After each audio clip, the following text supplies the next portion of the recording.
आज हम पढ़ेंगे 9वीं कक्षा के लिए हिंदी मंजरी किताब की एक कविता प्रियतम। प्रियतम कविता के बारे में हमने पढ़ा था। ये कविता पुराण के कथा के आधार पर है। भगवान विष्णु किसान को अपना सबसे बड़ा भक्त मानते हैं। नारद जी को यह बात पसंद नहीं आई।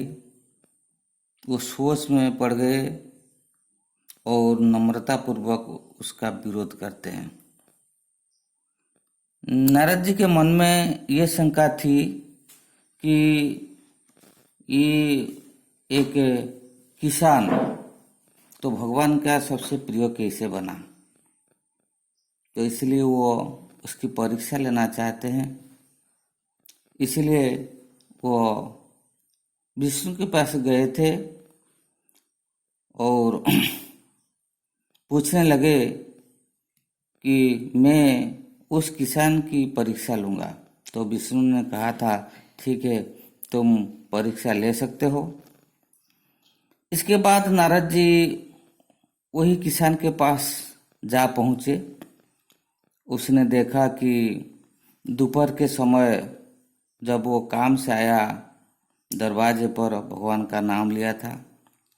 फिर स्नान भोजन करके जब काम पर गया, वो भी फिर एक बार नाम लिया और प्रातः काल चलते समय भी फिर एक बार नाम लिया। तो सिर्फ 3 बार नाम लिया था किसान। तो इसे देखकर नारद जी चकरा गए थे। वो मन में मन सोचने लगे कि दिवा रात्रि जब मुनि ऋषिगण भगवान का नाम लेते हैं, वे सब बात गए, लेकिन सिर्फ एक किसान जो दिन में सिर्फ 3 बार नाम लिया था, वह किसे सबसे प्रिय बना।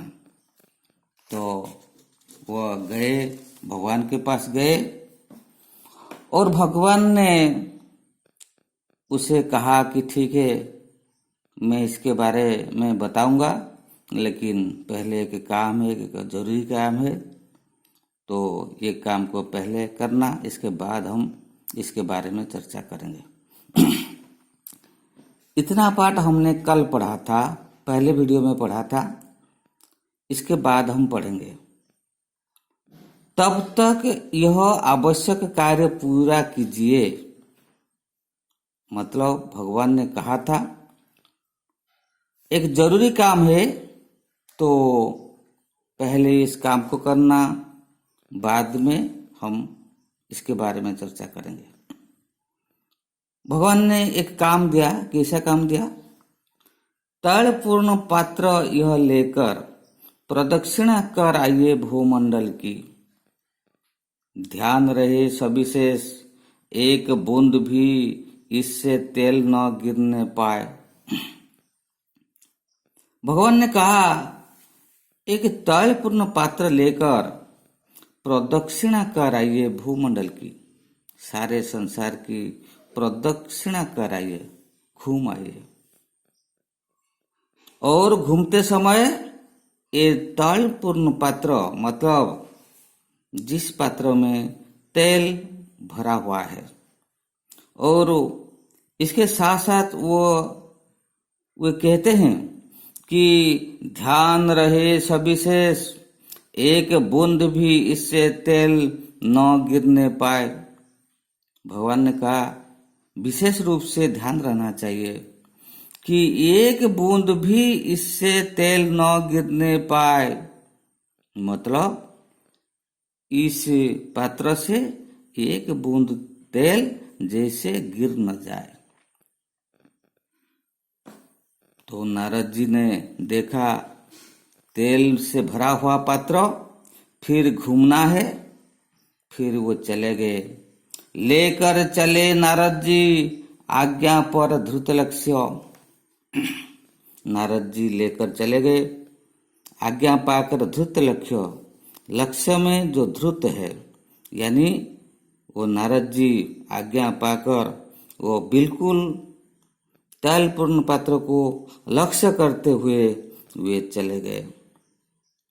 एक बूंद तेल इस पात्र से गिरे नहीं। योगीराज जल्द ही विश्व पर्यटन करके लौटे वैकुंठ को।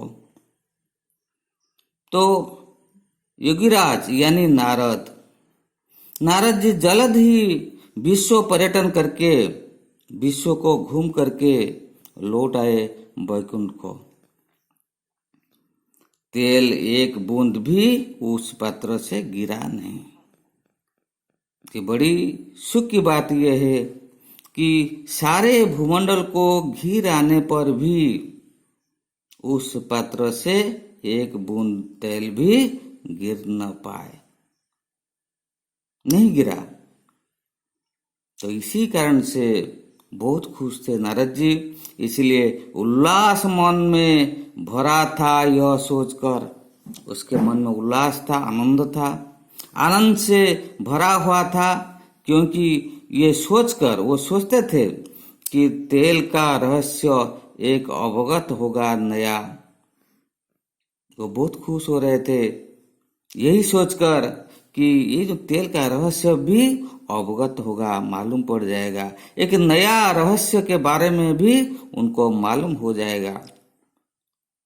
तो पहले तो किसान के बारे में मालूम होगा, इसके बाद एक नया रहस्य, ये तेल पूर्ण पात्र का रहस्य के बारे में भी अवगत हो जाएगा। नारद को देखकर विष्णु भगवान ने बैठाया, स्नेह से कहा। नारद को देखकर भगवान ने अपने पास बैठाया और स्नेह से कहा, प्यार से कहा। नारद जी से प्यार से कहा, बतलाओ पात्र लेकर जाते समय कितनी बार नाम इष्ट का लिया।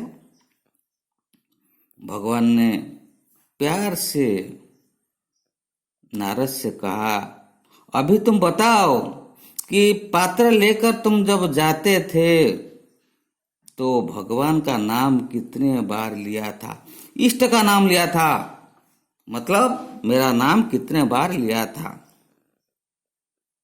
एक बार भी नहीं, एक बार भी नहीं। यानी नारद जी कहने लगे, मैंने एक बार भी आपका नाम नहीं लिया।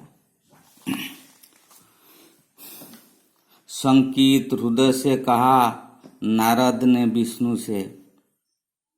नारद संकित हो गए थे, यानी दुख उसके मन में आया था, वो डर गए थे, क्योंकि उसने एक बार भी भगवान का नाम नहीं लिया था।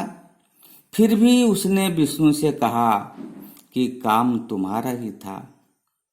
नारद जी ने कहा कि काम तो आपका ही था, ध्यान उसी में लगा, नाम फिर क्या लेता। और आपने जो काम दिया था, मेरा ध्यान बिल्कुल उसी से लगा, क्योंकि आपने कहा था उस पात्र से जैसे एक बूंद तेल निकल न जाए, और मेरा ध्यान उसी में लगा, इसीलिए मैं आपका नाम नहीं ले पाया। विष्णु ने कहा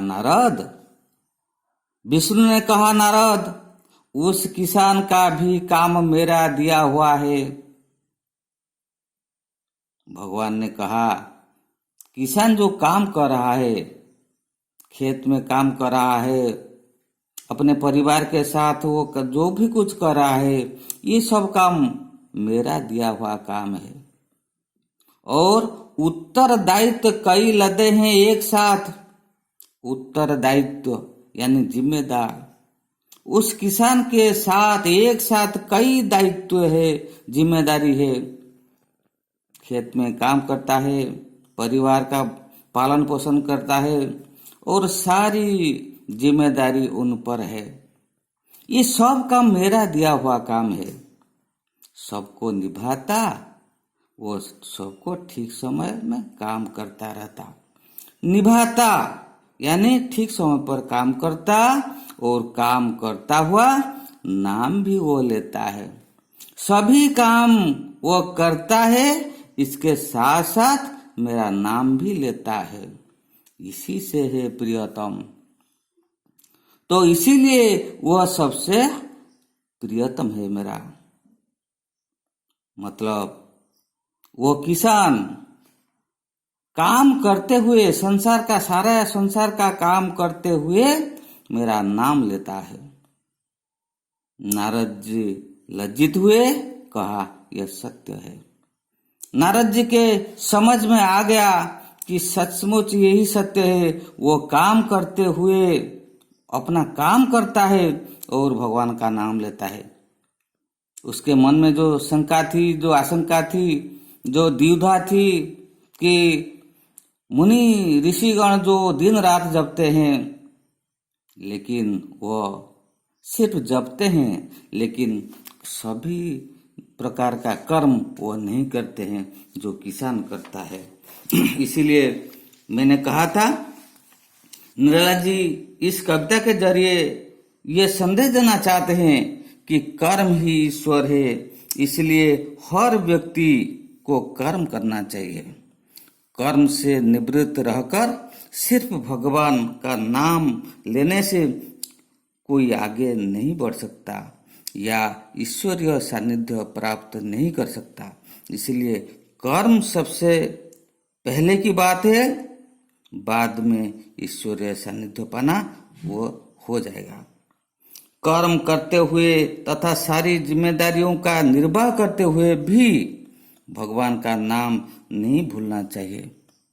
इसलिए इस कविता के जरिए सूर्यकांत त्रिपाठी निर्मला जी क्या कहना है, हम सबको कर्म करना चाहिए। कर्म करना सबसे बड़ी बात है। इसके बाद भगवान, इसके साथ साथ भी भगवान का नाम लेना चाहिए। आज इतना ही। रहता हूँ गिरीश सर।